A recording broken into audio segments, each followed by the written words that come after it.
All right. Hi, you should be able to see me now. If for some reason you can't, let us know. And you should be able to hear me as well. So, my name's Tanya McCausland. Thank you so much for being here today on our webinar. I honestly think I've lost count at this point on how many webinars Diamond Six has hosted, but it's been quite a few. It's probably been 6 or 7 so far. So I'm going to go ahead and get started, do a little intro and some administrative pieces, and then we'll dive right into our content. And I will share my screen with you at that point as well, so you can see the slides. So again, welcome. Thank you so much for joining me today. My name is Tanya McCausland, and I'm the Chief Operations Officer for Diamond Six Leadership and Strategy. And I'm hosting and presenting on today's webinar. So when we did our first webinar in this series, which one webinar turned into a series, that was not originally our intention, but we had so much positive feedback and interest that we just kept going every week. And we've had quite a few new folks join us. So for anyone who has not heard about Diamond Six, and what we do, I'd like to take a minute to tell you about our company. If you've been with us and we've had many regulars, you get to hear it again. So Diamond Six Leadership and Strategy is a leadership development business located in central Pennsylvania. Our mission is to develop confident and effective leaders who make an impact on their community and the world. And we do this through custom leadership development workshops for organizations, school districts, and associations across the country. Our faculty members who speak at our various workshops and at conferences on our behalf are all distinguished, experienced, and deeply knowledgeable in various areas of individual and organizational leadership. So you can learn more about us at diamond6leadership.com. And in particular, I encourage you, if you're on our website, to check out our blog where we have quite a few articles and videos about leadership. You can learn a little bit about our approach and how we conduct and how we teach leadership development to adults. So some quick administrative notes to go over. Our schedule for today's webinar will go as follows. I will present for about 30 to 40 minutes or so. And then after that, I'm happy to take questions. I'm also really interested, I'm going to put this out there now. Questions are great, and I'm happy to answer them. But I would also love to hear if anyone has had some experiences that they'd like to share around communication within their organization, how that's maybe changed, and what they're doing to adapt, maybe what's gone really well for your organization. I see these webinars as opportunities for you to learn from us, but us to also learn from you and for us to all learn from each other. So we're all having similar but also different experiences in this new situation that we're in.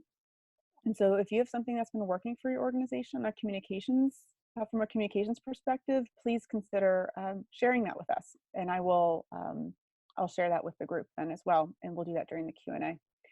If you have any administrative or technical issues, please use the chat function and my colleague Bree will do her best to help in any way she can.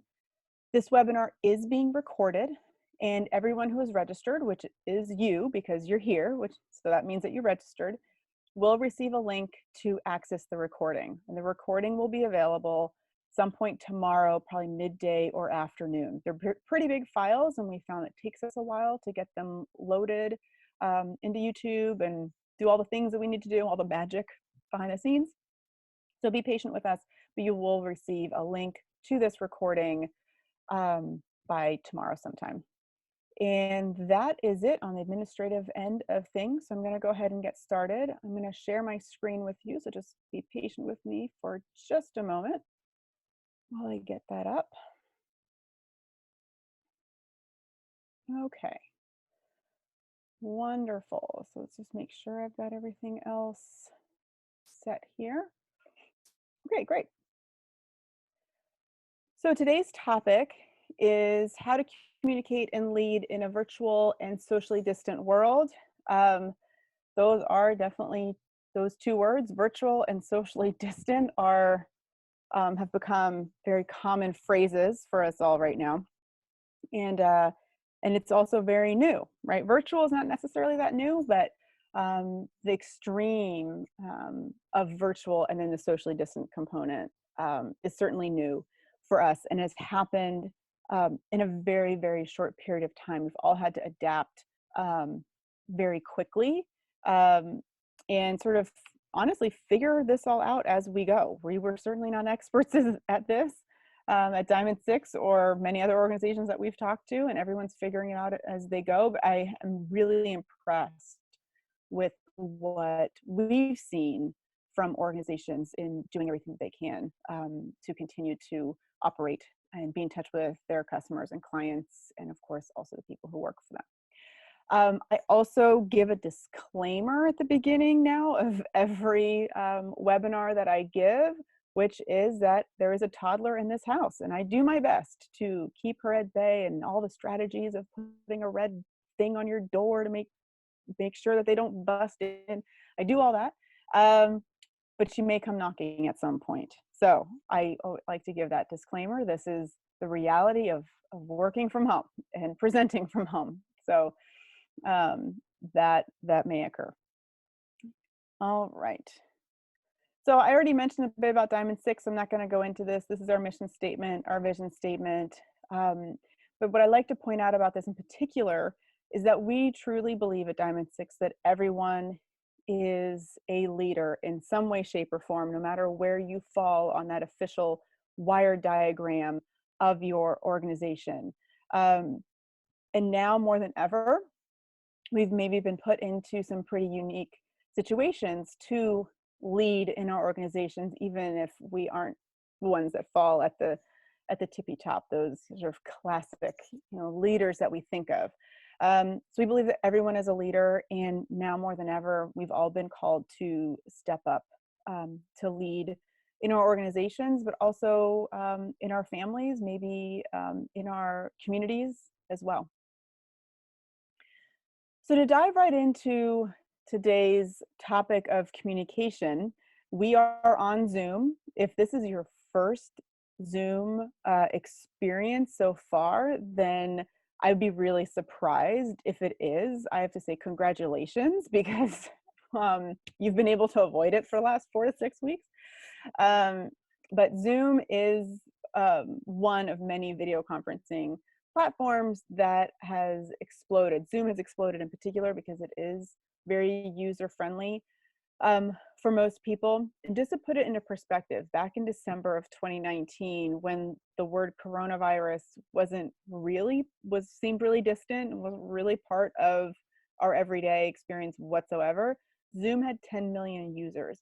By March, so only 3 to 4 months later, Zoom had 200 million users. So I think that just speaks to the fact that this adaptation that we've had to make in the way that we communicate has just exploded in such a short period of time.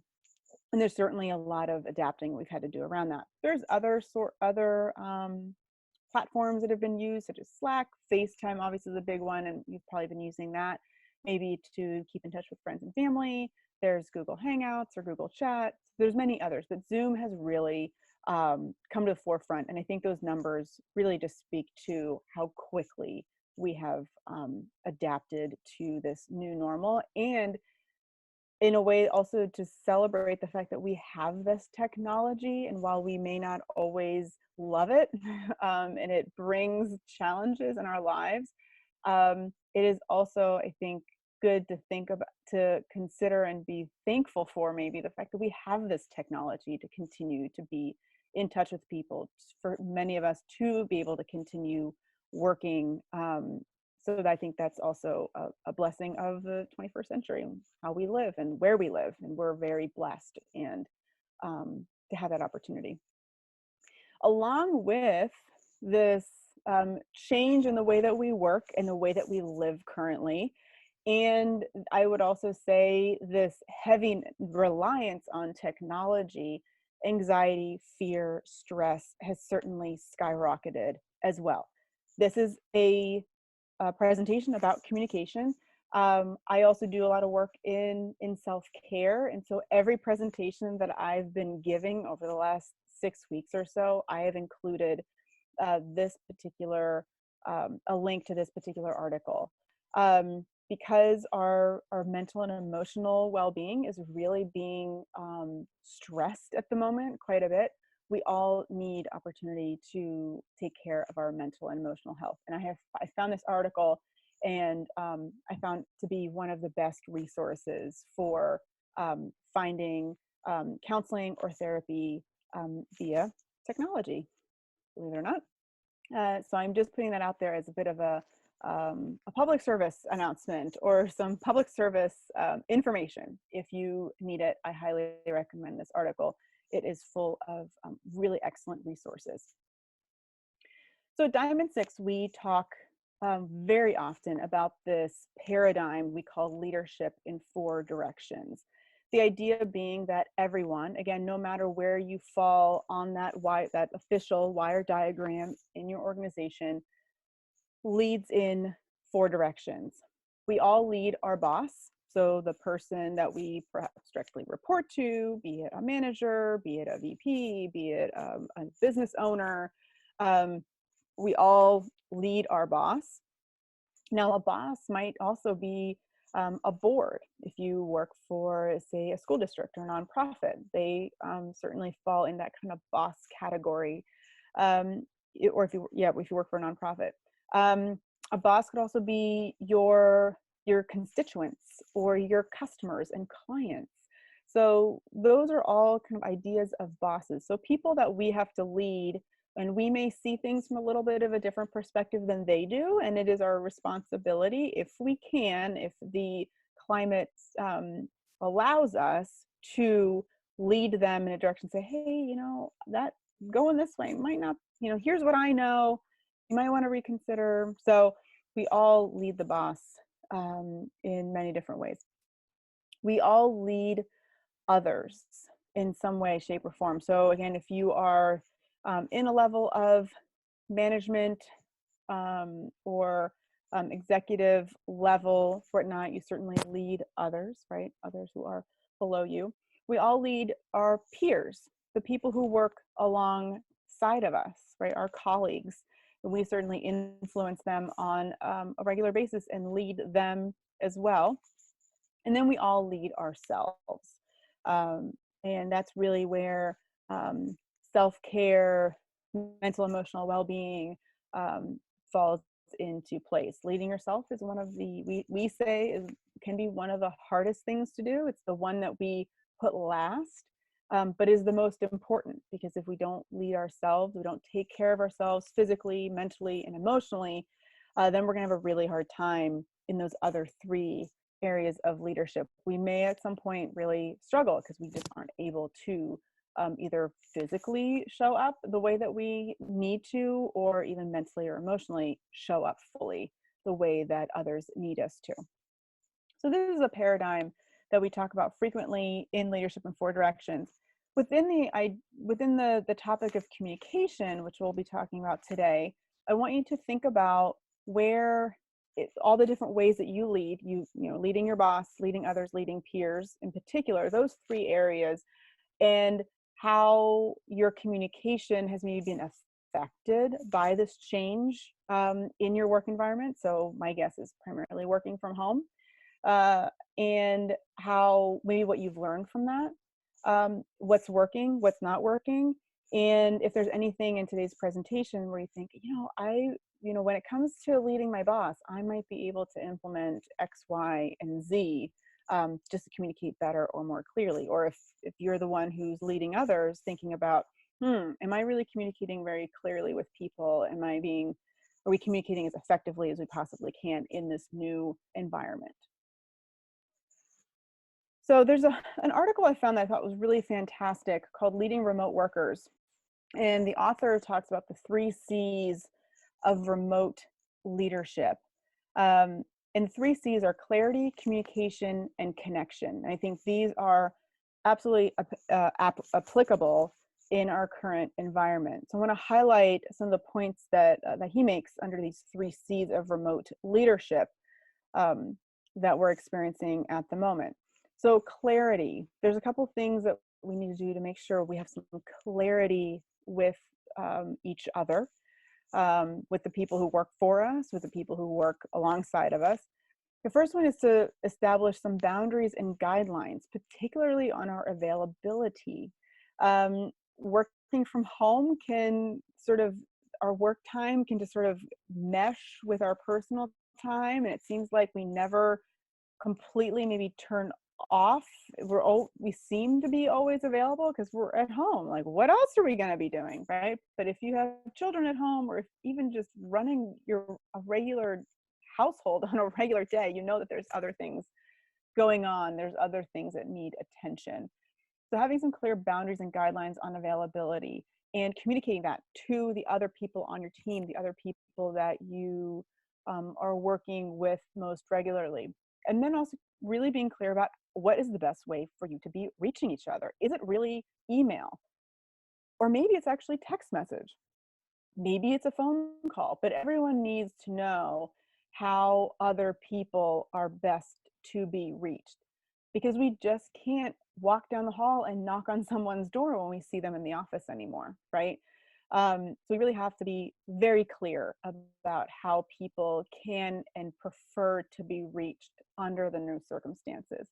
And then also have some clarity to address challenges that each of us might be experiencing, like childcare, for example, or maybe it's elder care. Whatever personal things that are maybe a challenge for folks now that they're working from home and not able to separate by being at the office, should be addressed as well, and then accommodated, as best as possible. You might want to share new measurable metrics of success. Everyone, when we were in the office, what we were working towards might have been one thing. And now that we're all working from home, business may have slowed down significantly.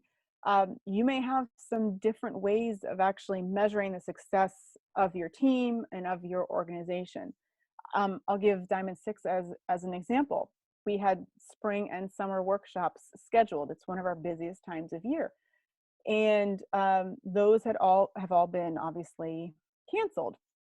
And so for now, our metric of success, which was primarily obviously running, X amount of workshops and X amount of income, to be completely honest, is now not really a metric of success. It's remotely applicable for us right now. If we were continuing to work towards trying to host live workshops, we would just be in a black hole, right? They're just not even possible right now.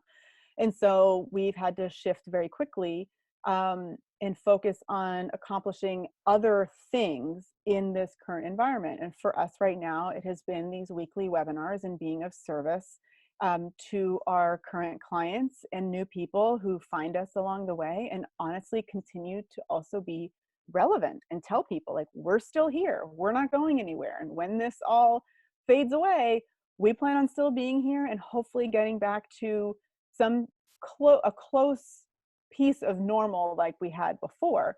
It may still be different, but again, considering new measurable metrics of success, focusing on those accomplishments and not just on activity. Right now, we really have to be very focused on those metrics. And then clarify and re-clarify goals and roles.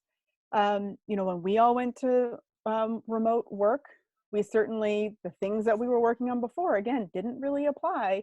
And the people who are working with us, their roles had to change a little bit as well. And so we reestablished responsibilities and roles. And it's important to re-clarify those as well. So maybe now, as we're getting into the end of April, early May, some states are talking about maybe slowly reopening certain businesses in certain areas. Now might be a good time to think about, okay, how is my state's change in reopening possibly going to affect our organization, what we're doing, and do we need to re-clarify the goals and the roles that people are currently playing, which may have changed, have changed drastically, a few weeks ago when we all went to working from home. How is that going to maybe change moving forward? So that's clarity. Communication. So that's the bulk of what we're talking about today. One of the big things to do, especially now that we cannot just walk down the hall or we bump into someone in the hall and say, oh, hey, how's it going? Is that we need to check in frequently and regularly with everyone, and everyone being that key phrase. We all have our, office friends and our office buddies, the people that we just by default are gonna probably check up on or reach out to, or the people that we work with most closely, most regularly, right? We're gonna be in touch with them on a regular basis. If you are someone who leads a team or leads an organization, and even if you're not, if you have a bunch of people who work alongside of you, really think about, am I checking in with everyone? We all have our sort of internal biases that we operate under unconsciously, but just make sure you're being very conscious about about checking in with everyone. And you can ask them three questions, so you don't feel like you're maybe micromanaging. It's just, hey, what have you accomplished so far? What are you currently working on, and where do you need help? Do you need help somewhere? Can I get you some support?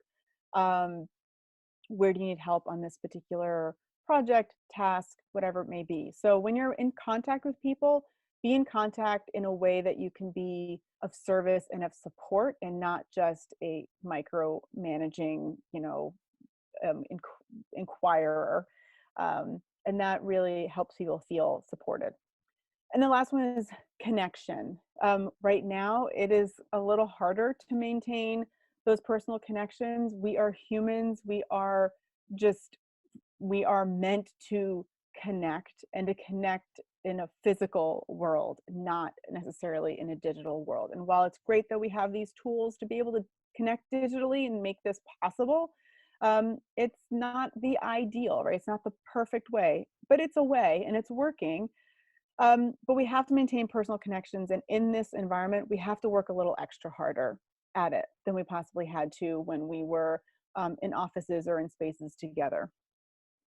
So when you're checking in with people, or when you're having meetings, is consider really asking some personal open-ended questions before you get into the nuts and bolts of what's going on. So, do you have weekend plans, or what are you all making for dinner tonight? I can't, I've run out of ideas. I have no idea what to make anymore. Um, or even play a game, if you can, of some sort via Zoom. Just to take a couple minutes to get people talking, get people connecting, because those are things that often happen just organically in an office space, and you have to work harder at making that happen in a virtual space. And then consider creating a digital space or a virtual water cooler, so to speak. Again, in an office space, we can take a couple minutes and, laugh at a silly meme that someone found, and then go back into our spaces and keep working, and sort of keep up that morale more organically. And that's not as possible in a virtual environment. Some organizations have created private spaces, like private Facebook groups, for example, or use Slack, and create Slack channels that are really just designed for personal fun, humor, connection, obviously keeping it clean and keeping it, PG and all that stuff, where people can share some humor, or maybe just share like, oh, here's what my toddler decided to do today. They, painted themselves from head to toe with marker, or whatever, just to create some lightness, and some humor, and then also connection, which otherwise is just harder to do and doesn't happen as easily in this kind of a space. So now that we've established the 3 C's of leading virtually, there's also, of course, some golden rules of digital communication. Many of these are obvious. We've been following these, or doing our best to follow these, since email came into being. I've heard the phrase netiquette has been used. So what's your internet etiquette? And that, I believe that word came around also around the time of email. But I think it's important, especially now that we are communicating really primarily in a digital way, that we remind ourselves of some of these and apply some new ones as well. So the first one is obvious, to exercise the golden rule, which is do unto others as you would have like them have done to you. And remind yourself of that in a digital space as well. When you are on a webinar, how would you like to be treated or talked to? Or if you're in a virtual meeting, right? Or even in a real meeting, just apply those things in that kind of environment. Use Warren Buffett's newspaper test. And what this is, you may have heard of this before. Warren Buffett, this actually, from what I've read, came out of people who worked for him asking him, how do I make decisions? I'm having a hard time making a decision. Do we go left or do we go right? And I don't know. I can't decide. And he said, well, use the newspaper test. If and run each decision through this test and ask yourself, okay, if I decide we're going left, then if that is printed on the front page of the paper tomorrow and is written about by a not very nice journalist, am I okay with that? And if not, then maybe consider going right and run that through the same test. And we can apply this to digital communication as well, right? Which is anything that you email, that you say, especially in a meeting, obviously put it through that newspaper test and ask yourself, if this were to be, made public to everyone in my company, or to, it would be put on the front of a newspaper, am I going to be okay with that, or am I going to be embarrassed? May I lose my job? Am I going to lose my credibility? And if you say yes to one of those two questions, you may want to reconsider what you're about to send to someone, because it can very easily become public information. It'll be connected back to you, no problem. When you are writing or even speaking, especially in this virtual environment, is be direct, clear, and concise, right? Right now, like I said, clarity is of utmost importance.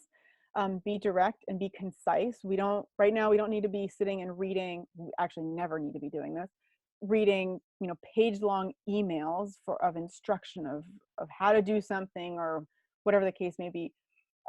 We need to be concise. But what's really important to remember is not be short. So right now, getting an email back that just says fine or sure is might not be received on the other end the way that you had intended it, which I'm going to hope is positive. When we're in offices in real life space, I may have gone down to the office and talked to my colleague Bree, and we decided on something, and I ran, maybe went back to my office, found the information that maybe she needed or whatever, and sent it to her, and she wrote back, great, fine, sure. I would know that her response is not meant to be curt or short or rude or anything like that. I just talked to her. I know that we're fine. In this virtual space, we're not with people as often. So it's really important to be kind in your responses, be direct, be clear, be concise, but remember to not necessarily reply with a fine, because in this space, it's hard to know where that's coming from. Save the venting for what I'm calling your quarantine family right now, whoever it is that you are quarantined with. If you need to vent about something work related, which we all do at one time or another, save it for them. Don't do it via email, certainly, to a colleague, via video teleconference, in a meeting, anything of that nature. We shouldn't be doing that anyway, but right now, sometimes frustrations and anxieties can be high. There may be a little more venting happening than normally would be. So, consider that, and try and leave the work venting, for your family or your friends, or when you're on FaceTime with somebody who's not involved. This is an obvious one, but at the moment, we may be relying a little bit more on digital communications like email than we normally would. So don't send anything when you're angry. Talk instead. There is this thing that we may have forgotten about it. It's a cell phone because we're on video teleconferences all the time. Um, so consider picking up that telephone and talking if you have a problem or a challenge instead of sending something via email. Remember to keep things confidential. That goes regardless when you're in your office setting. Keeping things confidential is of utmost importance. Right now, there may be more confidential information being transmitted via email or via video chat. And so keep that in mind. If you may be breaching some sort of confidentiality on a recorded meeting, then you probably shouldn't be talking about it, right? And this is not necessarily only work confidential items, right, that are, trade secrets of your business or whatever, but also things that are confidential that you maybe have heard from a colleague or your boss. Those things are obviously confidential as well in any circumstance, but now in the way that we're communicating is very important to keep in mind. And the last one is to know the technology. Know the technology you're using. Again, we all, I think, have become Zoom pros more or less at the moment, but I know at the beginning of this, you could easily Google, Zoom meetings gone wrong or funny Zoom meetings, and then you would see videos, and shame on those colleagues who posted those videos of people who didn't really know how the technology worked, and maybe were getting changed in the middle of their room and their video was on. So be sure that you know the technology as best as you can, and remember that many things are now being recorded that maybe were not being recorded before, right? The casual weekly 30-minute meeting that you were having in the office is probably not being recorded, but now it's very possible that they are, and you may not know. Someone may not tell you. And so just be aware that, or just assume that, especially when you're on a video teleconference of any kind, you're most likely being recorded, and you need to be extra careful about what you say. Anything confidential that you may share should now be thought about 2 or 3 times before you say anything. So those are our golden rules. One thing that's happening now, or probably was happening in many offices before, were a lot of meetings. And we may be having slightly more, let's say, meetings now than we were before, because again, those casual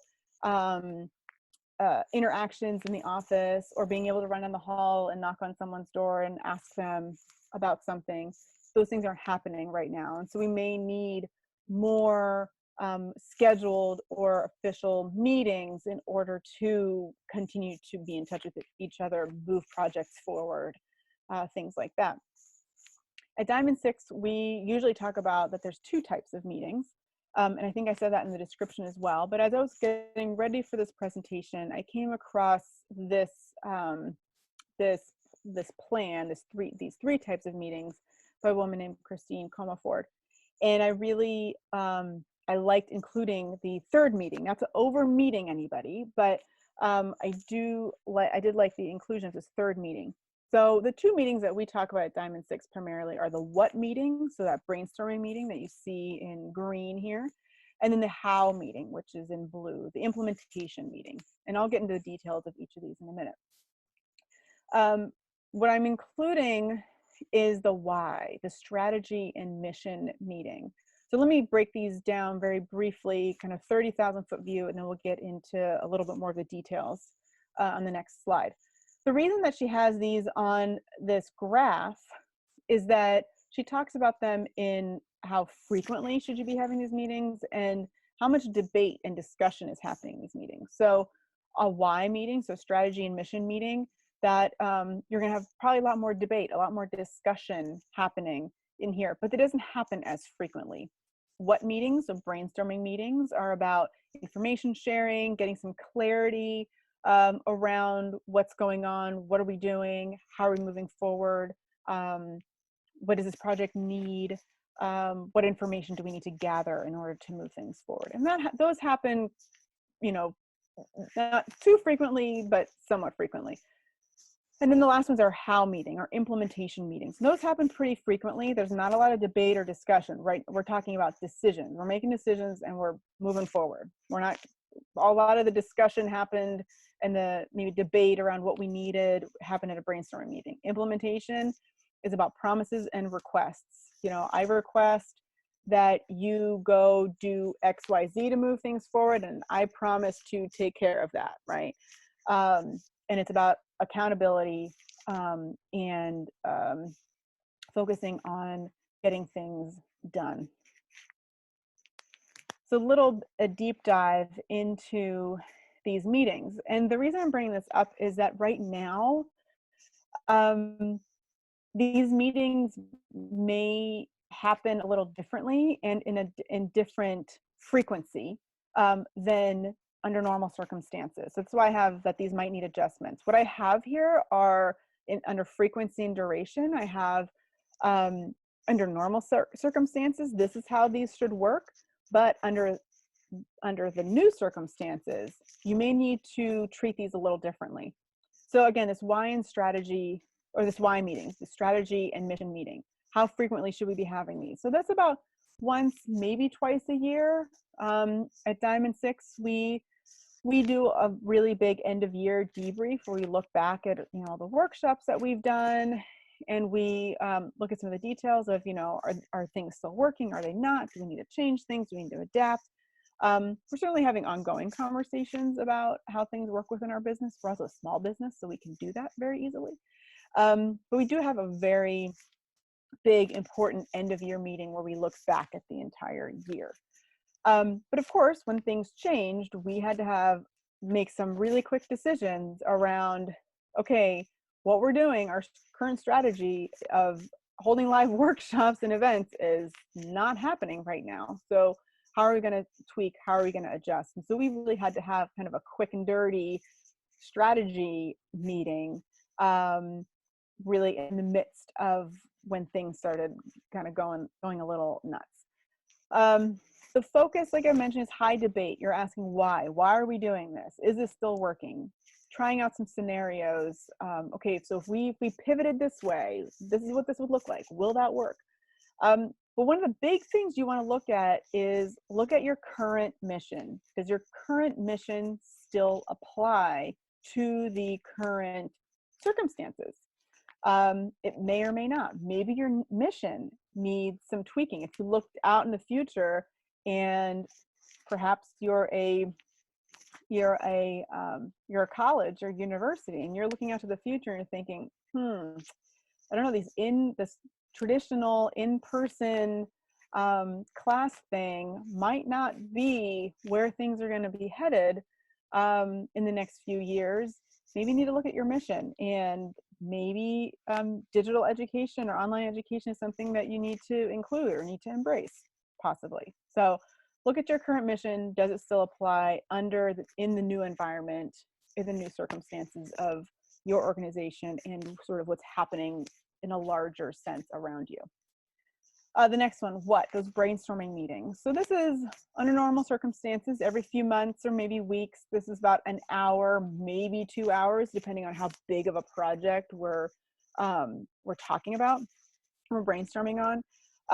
We're sharing information. This is a big information sharing opportunity. You know, people can come to the table and say, well, here's the information I have on how this might be impacted or how this might work. And another department comes in and says, oh, well, here's some information we have.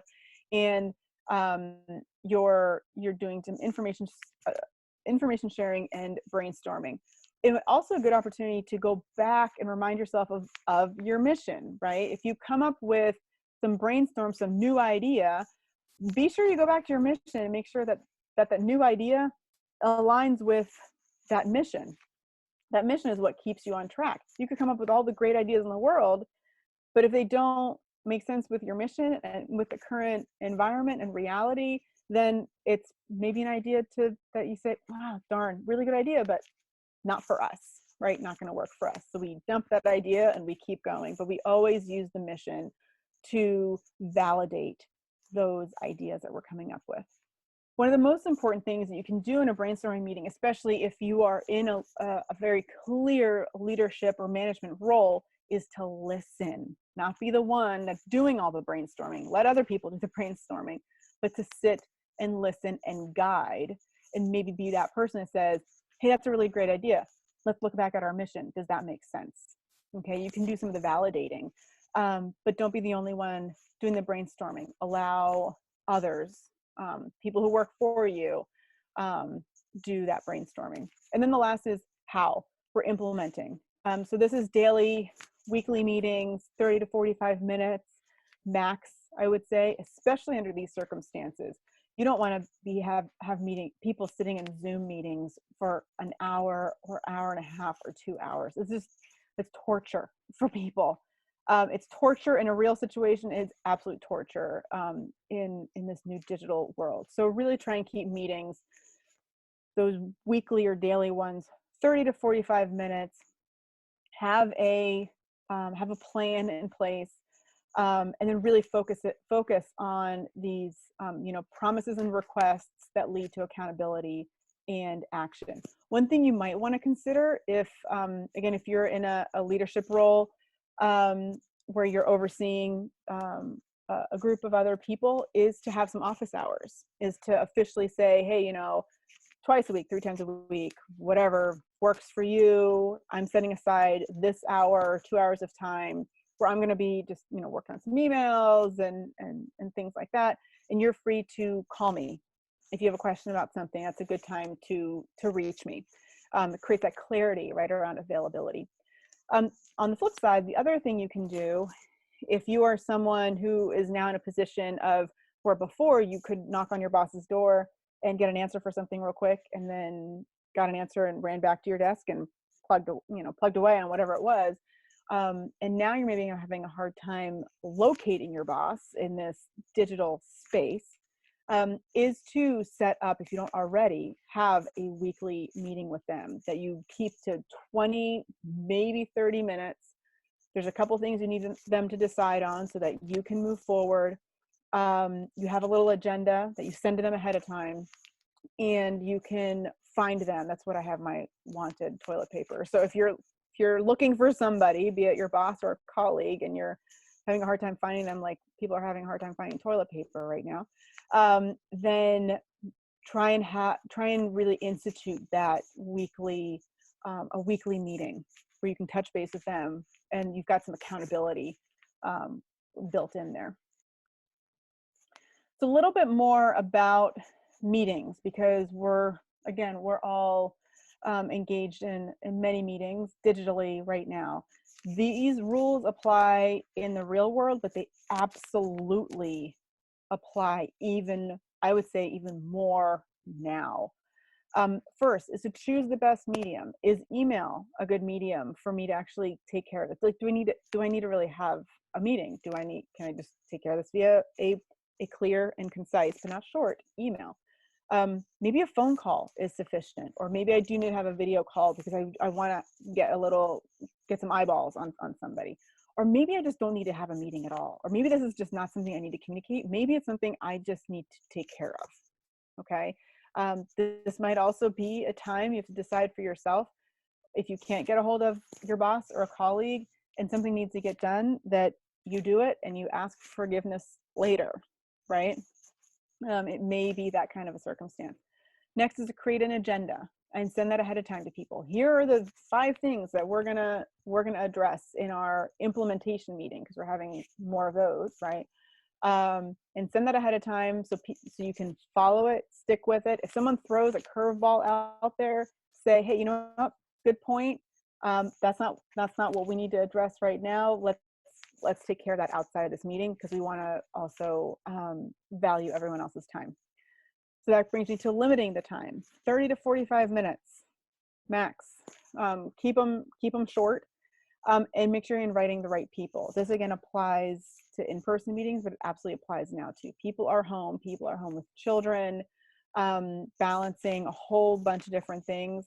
Don't waste anyone's time. Make sure that you have the doers, decision makers, and impacted parties only at any kind of meeting that you that you schedule. And really don't forget connection. So when you're starting your meeting is to, before you just dive right into your agenda, take 5 minutes, check in with people, see how people are doing. Ask them, if they have any humorous stories for the day, just to make sure you're establishing that connection. Most importantly is when you're having these meetings, don't solve problems in a meeting. Assign responsibilities that will then solve the problems. Okay, if you're sitting in a meeting for an hour with 5 people and you're trying to solve a problem, it's just wasting everyone's time. Identify the problem, identify a couple of people who can either look into the problem, suggest solutions for the problem. Everybody disperses, does their thing, and then comes back and we do a quick implementation. Yep, that's what we're going to do. And then you implement. Don't waste people's time trying to brainstorm through and solve a problem live and on Zoom. Now, with all of this, we're obviously also experiencing quite a bit of information overload. So a couple things to keep in mind is to prioritize, focus on what is truly important to be doing and working on right now. Again, look at, real issues and solving those in the moment and not just being busy. Okay. Create a schedule, like you said, is to have some clarity around your schedule. Make sure you're sharing that with the other people who you work alongside, who you work with. Set boundaries and follow them yourself. And this is really important for leaders in particular.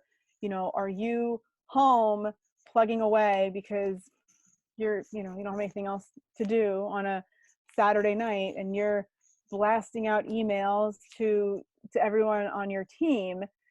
If that is the case, then they're going to feel probably really obligated to be emailing you back on Saturday or Sunday. And I think right now it's really important, while time is sort of expanded and half the time we don't know what day of the week it is, depending on your organization and what your sort of the days of the work week were before, try and follow those as closely as you can now that we're all home. I've had people say like, oh, what's a weekend anymore? Like, I'm just working all the time. And really reconsider that. Is that really necessary? And how is that serving the other people who are working for you or working alongside you? Now's not the time to be stressing people out. Everyone's already stressed.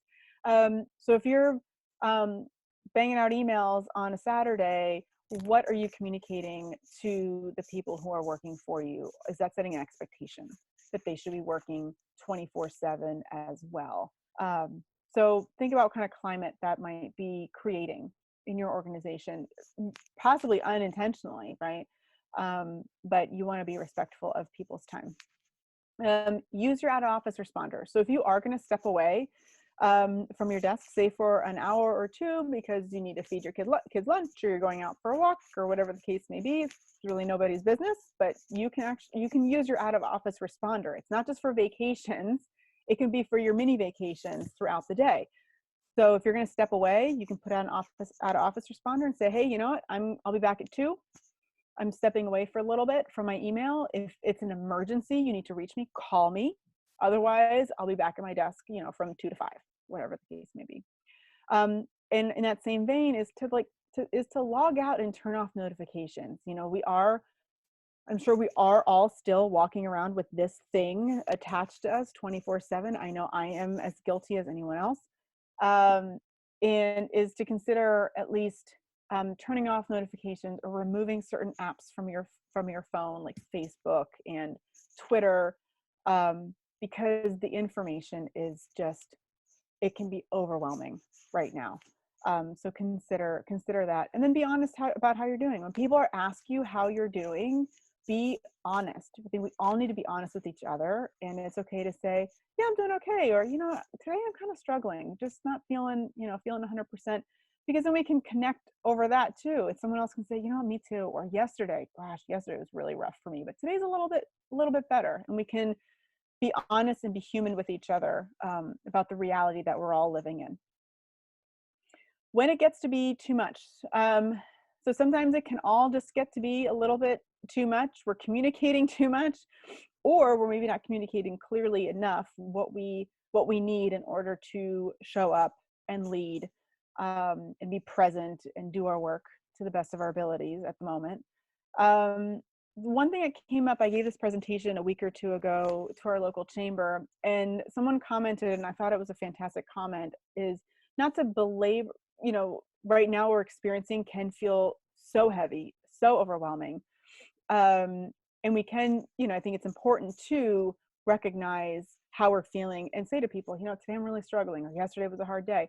But also is to communicate is what's working for you and what's working for others. So maybe you can share a trick or a strategy that you have found that works for you that is helping you be more productive at home. It's a great way to connect, and it's a great way just to share good ideas and good tips. So focusing on, and that's one question to maybe ask people at the beginning of a meeting. It's like, hey, has anyone found a good way to do XYZ, or to keep your kid out of your room while you're giving a presentation? Has anyone else found a good way to do that? It's a good way to connect. You might get some good ideas. The other concept that I really like is from Brene Brown. She calls it a family gap plan. She has shared this frequently under the circumstances, and her family has been using this for quite a few years. I think it's great for families, but I think it also can really apply to teams and organizations as well. And the quick and dirty of it is that you try to be honest about how much you have to give. So you put a percentage on it. You might say, you know what, today I've only got about 40. I'm at 40%. I really been working really hard on XYZ the last couple of days, and today I've got about 40%. And your partner might say, I got about 30. I'm just really exhausted and I'm not doing so good. So you've got 70%, which you might say is good enough, but the ideal is to be at 100%. So you might talk about, okay, that's our gap. We're missing 30%. So what's the plan? Well, the plan might be, you need to go lay down and take a nap for 30 minutes just to kind of get some more energy back. Or I have actually been eating garbage the last 3 days. It's been like cookies and cereal every day. I actually need to get a halfway decent meal in me. It could be, I haven't been outside in 3 days. Oh my gosh, I need to go for a walk. Maybe there's some sort of self-care that needs to happen to get you back emotionally and energetically. I think this can apply to organizations as well. It might be a question you ask at the beginning of a meeting, like, how much has everybody got right now? Well, I'm at like 60%. Okay, well, I'm at 80. All right. And to use it as a gauge. She talks more about this on her podcast on this particular episode. I really encourage you to check it out. She has some really good tips and explains it in even greater detail. And last but not least, when we talk about crisis at Diamond 6, we talk a lot about the opportunities that crisis present us with. And I would say there's 3 really clear opportunities when it comes to how we're communicating and how we're showing up that I hope we are all experiencing right now, and that we can hopefully bring back to our organizations when and I'm saying when, we do return back to our offices and we get to see our colleagues in person. And the first one is humanity. This, I think, has brought a lot of humanity. We are now on these, especially on video teleconference, right, or even on the phone, we're hearing and seeing our colleagues in their natural environment, right? There's no hiding in a way. We cannot separate our personal and professional lives as much as we were before. And I think that's actually a good thing.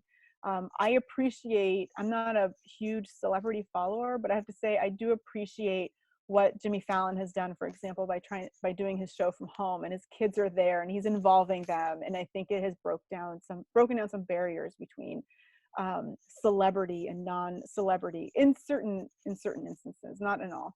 This is Kelly Clarkson, who is doing regular videos, and I've never really followed her before, but kind of gotten sucked into her videos that she's doing because she's on her ranch, and her 1-room ranch in Montana with her children and her husband. And she's sharing that experience. So I think that has brought a lot of humanity. It's also brought a lot of creativity. And if there's ways that your organization or your teams are being creative right now, capture that for later. And it may be a new way that your organization adjusts and goes into a new direction.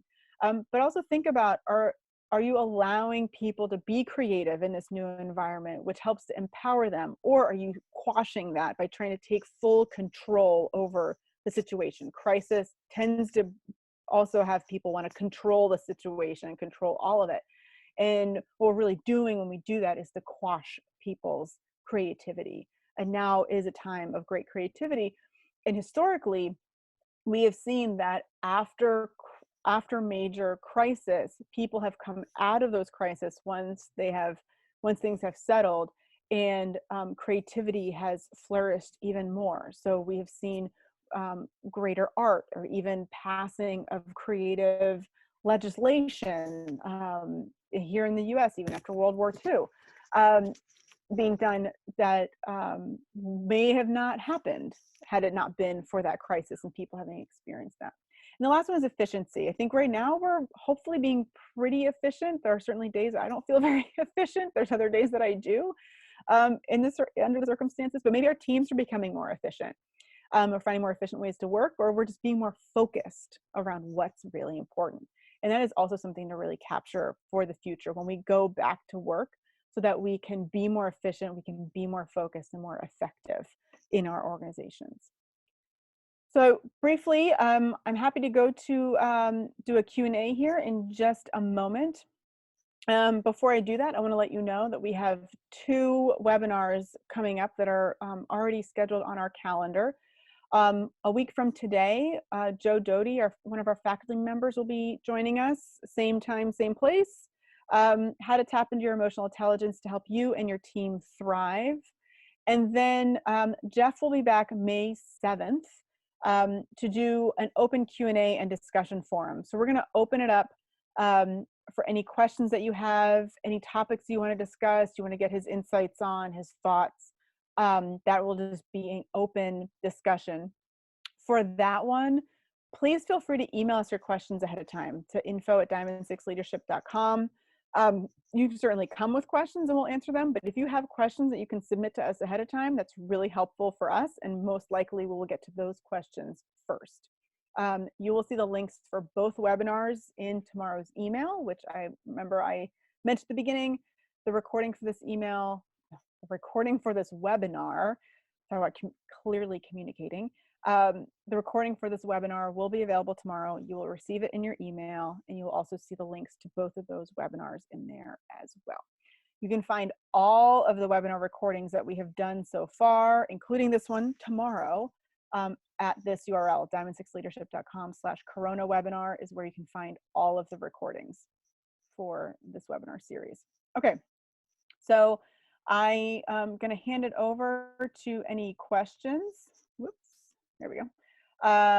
Any questions, comments, or also ideas. Like I mentioned, I'm happy to hear about what you've done. If you've done something in your organization that's worked really well in continuing to connect and communicate with your colleagues or with your boss, we would love to hear that as well. So I'm going to give you a minute here. If you have any comments or questions, feel free to type them into the Q&A section.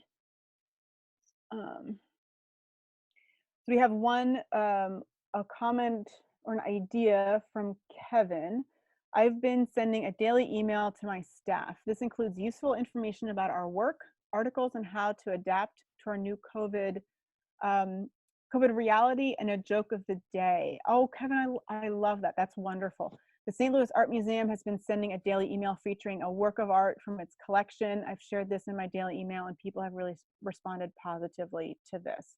That is wonderful, and you're doing it every day. I'm super impressed by that. So again, just to recap, so he's sharing some information about their work, articles on how to adapt to this new reality, and a joke of the day. So you're providing some information about your organization, something really practical for people to apply, and something lighthearted that kind of is keeping people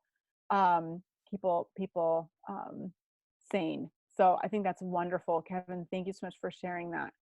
Um, David says we started a weekly team meeting with 3 dad jokes. Oh, so you start your weekly team meetings with 3 dad jokes. That's good too. I like that. I want to be in your meetings. Trinette has been, oh, hi, Trinette. I've been sending my staff some daily inspirational. That's wonderful. Thought or quote of thankfulness and telling them how great they are.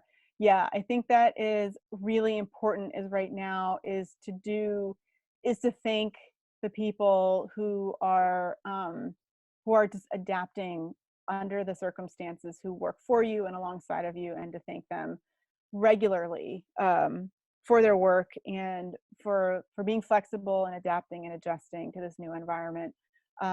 Even the smallest things that we're able to accomplish sometimes in a day feel like huge things, and so recognizing that is really, really important. Let's see, Omar, I created a Google Classroom for my department and I update it with useful information. I also have a scheduled weekly chat with them to shoot the breeze. That's fantastic. So you're using Google Classrooms. I know Omar works at a school district, and so you're updating that with some useful information. So again, practical things that people can use, and scheduling a weekly chat with them to shoot the breeze. I actually had someone in a program that I'm running also say that they work with, I guess, multiple departments, and that she has scheduled also a weekly Zoom call, which has nothing to do with work. It is literally just to check in with people, see how they're doing, say hello, people that maybe she wouldn't normally be in touch with, right? That she may bump into at work. But now she's making a really concerted effort to be in touch with people. And she said that she's actually connected with some folks more that way than she had even seeing them in the office. So I think Omar is onto something with just scheduling a weekly check-in that is not work related. It's just to kind of to say hi. And I think people really look forward to those kind of connections. Let's see here. Let's see, Ronnie, I am thrilled to get ideas for connecting to participants when I present trainings for teachers via Zoom. What to cook, memes, and thanks for the jokes idea. Oh, good. Okay. Well, yay. I'm so glad we learned something from each other. Start your meetings with 3 dad jokes and everyone will just be way more productive that day, probably, I'm sure. Let's see. Jason, any tips for how to engage or anticipate issues with your staff members who might already be more reserved? I heard from those who aren't shy, but I have a few who don't share so openly. Yeah, so you might have people who are generally just not, more reserved or a little more closed off in general, and so this space um, of communicating digitally might just not be kind of their space, or maybe it's video chat that makes them uncomfortable. I can certainly understand that. It's something new. So for staff members who are already a little reserved, they may not want to share or be as open in a group environment, but maybe they need a phone call just from you to check in on them at the very least. They may not need some people are introverted and they don't necessarily need kind of a group environment to feel supported, but they may need a phone call just from one person. And that might take down some of the anticipation if they're uncomfortable, and still give you the opportunity to connect with them and check in on them. And so I think you can't force it in that kind of environment. You can give them the opportunity if they choose not to. I think that it's important to respect that. But I think considering an individual phone call would be good for at least you to get a pulse on how they're doing, and if they need any help or support. So I would say a phone call would be great. Great. And then, yeah, so if you have been to any of our Gettysburg workshops, you most likely were assigned a battle buddy. And so as from an internal Diamond 6 standpoint, I would encourage you to check in on your battle buddy. That might be a person who you don't work with on a regular basis, but check in on them. Those are people to check in on, because they might not be part of your immediate environment at work, right? When you're physically there, and may very well not be part of your environment at all in any sort of work that you're doing via video teleconference or phone call or email.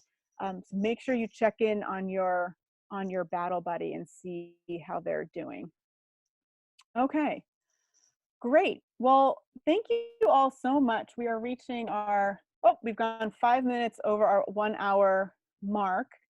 And so I want to be respectful of everyone's time because that's what I've been preaching. So I want to try and walk my talk here. Thank you all so much for joining me today. If you have any other questions, comments, or ideas on this particular topic, please email me at info@diamond6leadership.com. I do get that. I get those emails directly. And because we may collect some of these ideas, maybe we'll put them in a future newsletter to share with other people, like the 3 dad jokes idea. And if anyone has a good dad joke, we'll take that too, to give us something to go on. So thank you all so much for being here. I really appreciate it. Have a wonderful day. Have a wonderful Friday. And I hope you have a wonderful low work weekend ahead of you to get outside and enjoy some downtime as well. So thank you all again so much. Have a great day, and we'll see you hopefully next week. Bye-bye.